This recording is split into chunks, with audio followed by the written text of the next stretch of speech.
وعدت يوما بالطلي. وعدت يوما بالطلي من صاحب التفضل، على عشاء حافل في ليل يوم أليلي، حتى أذوق مطعما بطعمه المكلل.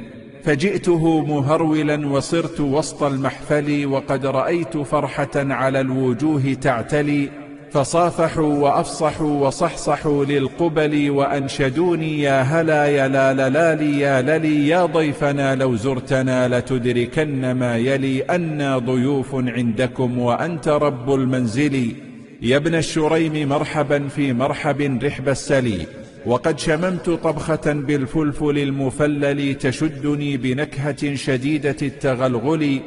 فجاءنا بقهوة تفوح بالقرنفل، ونبت تمر خصلي خلاص خالص خلي، فذقت منه ذوقة من المذاق المذهل.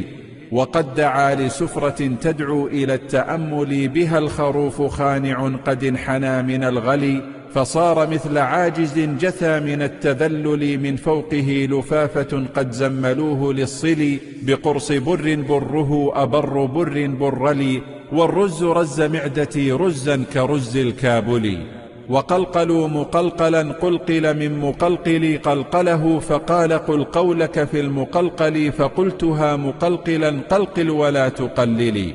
وفي الجريش طعمة وشبعة للآكل، نسيغه بلذة من طيب هذا المأكل. وفي الإدام بلغة بطعمه المفضل، وقد أتوا بخبزة من بر بعل قد صلي، تفردوا بصنعها محاطة بالعسل. فقلت جاء مطلبي وذاك لا فليس لي، وقدموا لي سمكا ونوعه من ناجلي، ومد لي سنبوسة لماعة من القلي.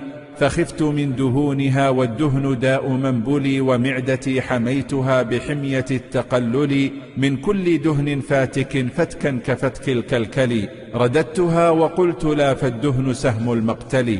ونوعوا فواكها خلت من السفرجل، وفي الحلا كرامة كريمة الكرامل، وقد جلى جل الذي جلى من الحلاجل. وفي الختام أحضروا لبعضنا علي، أكلت قسطا كاملا فكاد البطن يمتلي. جزى الإله من دعا إلى العشاء الأشعل، جزاء خير خيره أخير خير أخيلي. فهذه قصيدة مصاغة من الحلي، شبهتها بقوله صوت صفير البلبل، للأصمعي قالها منذ الزمان الأول، أقول في مطلعها وعدت يوما بالطلي.